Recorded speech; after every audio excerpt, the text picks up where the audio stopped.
जिस तरह की आप गिदड़ बबकियां दे रहे हैं या जिस तरह आप कर रहे हैं, ये मुझे बिल्ली को छिछड़ों के ख्वाब से ज्यादा कुछ नहीं लगता। हामिद जी, आज पीओके में लोग चिल्ला चिल्ला कर कह रहे हैं मोदी हमारी मदद कीजिए, और वो हमारे लिए कोई मैटर नहीं करते। हमारे लिए जमीन हमारे लिए इम्पोर्टेंट है, कश्मीर के लोग नहीं। इस तरह की बातों से पाकिस्तान की सेना या पाकिस्तान की जनता कोई डर जाएगी, तो ऐसा तो कुछ है नहीं। ये उस मुल्क का आदमी ये बात कर रहा है जिसके बारे में आज वर्ल्ड बैंक की रिपोर्ट आई है कि 1,25,00,000 लोग मजीद गुर्बत की लकीर से नीचे चले गए। 9.5 करोड़ लोग पाकिस्तान में गुर्बत की लकीर से नीचे जीवित हैं। कश्मीर जो है वो पाकिस्तान का जगलिंग वेन है, जिसको शहरग कहते हैं। अभी आज चौथा दिन है, मुजफ्फराबाद में प्रेस क्लब के बाहर अवामी एक्शन कमेटी का धरना चल रहा है कि भारत की दहशतगर्दी तो कनाडा तक पहुंच गई, खालिस्तान की आजादी अब आप रोकेंगे कि क्या करेंगे? लोग परेशान हैं और बहुत से लोग ऐसे हैं जिनका मैंने पहले भी कहा कि उनके राइट्स नहीं मिल रहे।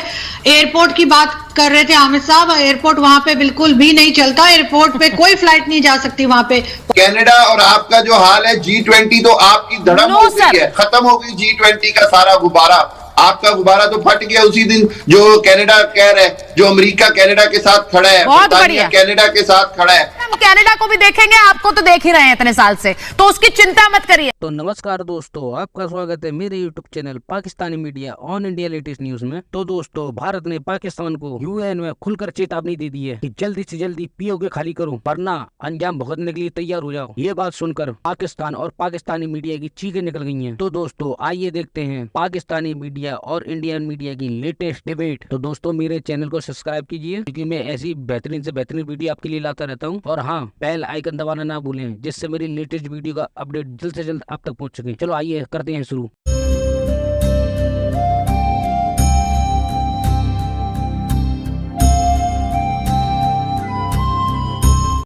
यहाँ कश्मीर में G20 का आयोजन हो रहा है। मैं एक बार आरजू जी आपसे पूछती हूँ, वहां पीओके में किसी तरह का G20 लेवल का आयोजन, वैसे तो मुझे नहीं लगता पाकिस्तान में कहां होगा, लेकिन वहां पर इस तरह का आयोजन कश्मीर में, उसके लिए मूलभूत इंफ्रास्ट्रक्चर चाहिए, होटल्स चाहिए, स्टेडियम्स चाहिए, एयरपोर्ट्स चाहिए, वो हो पाएगा? मैं इसलिए पूछती हूं क्योंकि वही फर्क वहां पर आवाम देख रही है, जनता देख रही है, तभी वो सड़क पर आके कहते हैं कारगिल चलो। हाँ बिल्कुल, आप सही कह रही हैं। ऐसा कोई भी इवेंट जो है वो पाकिस्तान के पास जो कश्मीर का हिस्सा है उसमें नहीं हो सकता, क्योंकि जाहिर है यहाँ पे कुछ काम नहीं किया गया है, चाहे वो होटल्स हो, चाहे एयरपोर्ट हो। एयरपोर्ट तक नहीं है तो क्या सब लोग इस्लामाबाद से जाएंगे? और रोड्स भी ठीक नहीं बनी हुई है, तो ये इशू तो बिल्कुल है। लेकिन साथ साथ पाकिस्तान जो है उसने वहां पर जो प्राइम मिनिस्टर है या प्रेसिडेंट है वो भी अलग बना रखा है। तो एक तरह से कहा जा सकता है कि हम ये नहीं कह रहे कि पाकिस्तान का हिस्सा है कश्मीर, क्योंकि अगर ऐसा होता तो हमने भी भारत की तरह वहां पे कोई प्राइम मिनिस्टर या प्रेसिडेंट नहीं बनाना था। लेकिन बहरहाल यहाँ पर प्रॉब्लम्स हैं, लोग जो है प्रोटेस्ट कर रहे हैं और इसको डायलॉग के जरिए ही सॉल्व करना पड़ेगा, क्योंकि जंगे करके तो हमने देख लिया कुछ हासिल नहीं हुआ। लेकिन अब टाइम आ गया है कि इस इशू को खत्म किया जाए, और चाहे ये कोई अपनी दुकानें चलाने के लिए कर रहा हो यहाँ से, पाकिस्तान से, चाहे कहीं से भी, लेकिन इस चीज को अब खत्म होना चाहिए और जो कश्मीर के लोग हैं उनको उनका राइट मिलना चाहिए। हामिद साहब, मेरा सीधा सवाल बहुत शॉर्ट एंड क्रिस्प है। वहां पीओके में, पाकिस्तान ऑक्यूपाइड कश्मीर में, जैसा अभी आरजू जी ने बताया, एक भी एयरपोर्ट क्यों नहीं है सर अभी तक?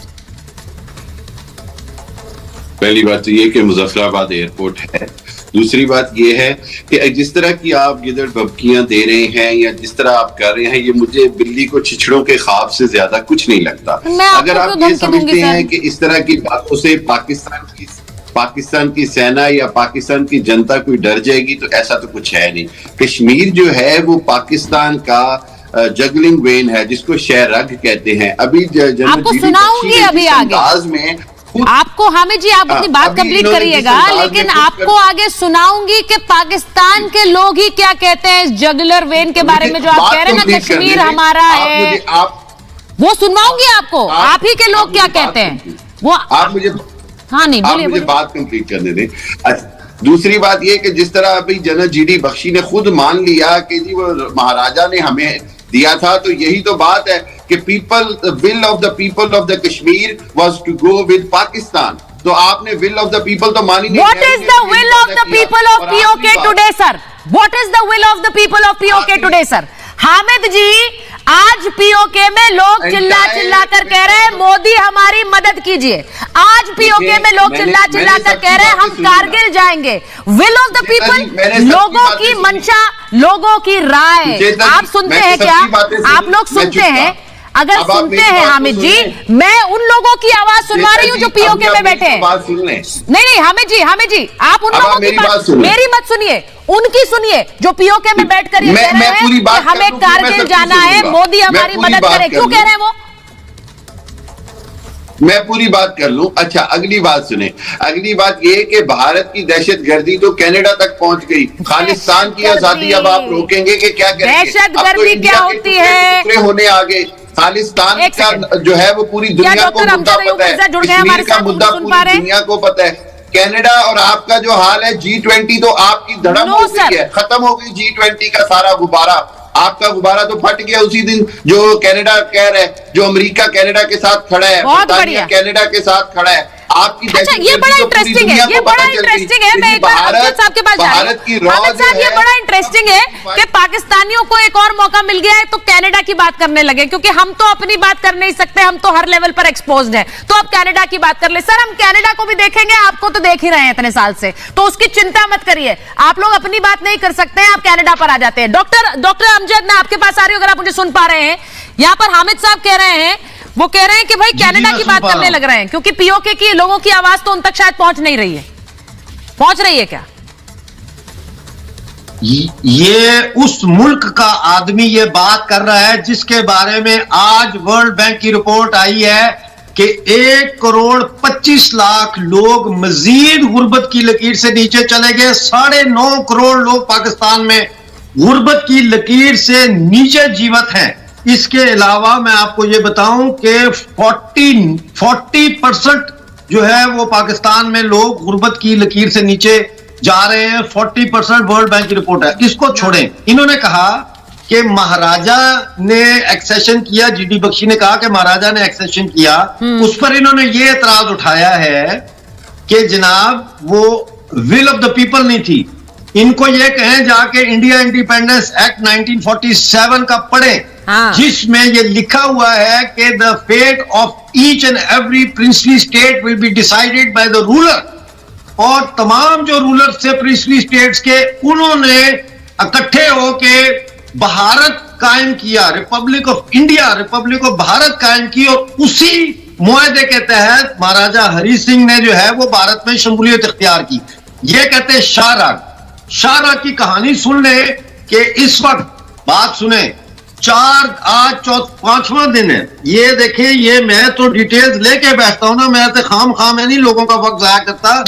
आज 4था दिन है। मुजफ्फराबाद में प्रेस क्लब के बाहर अवामी एक्शन कमेटी का धरना चल रहा है, जो कह रहे हैं कि आप बिजली के बिल पे टैक्स खत्म करें, आटा दें, आप हमारी तनख्वाहें दें। 3 महीने से वहां मैं डॉक्टर अमजद यही कह रही हूं, 5 महीने से पेंशन नहीं मिली। लेकिन जाहिर है वहां पे लोग परेशान हैं, और बहुत से लोग ऐसे हैं जिनका मैंने पहले भी कहा कि उनके राइट्स नहीं मिल रहे। एयरपोर्ट की बात कर रहे थे हामिद साहब, एयरपोर्ट वहां पे बिल्कुल भी नहीं चलता। एयरपोर्ट पे कोई फ्लाइट नहीं जा सकती, वहां पे बहुत टाइम से एयरपोर्ट बंद है। और अगर किसी से पूछें तो वो कहते हैं जी सिक्योरिटी की वजह से बंद है।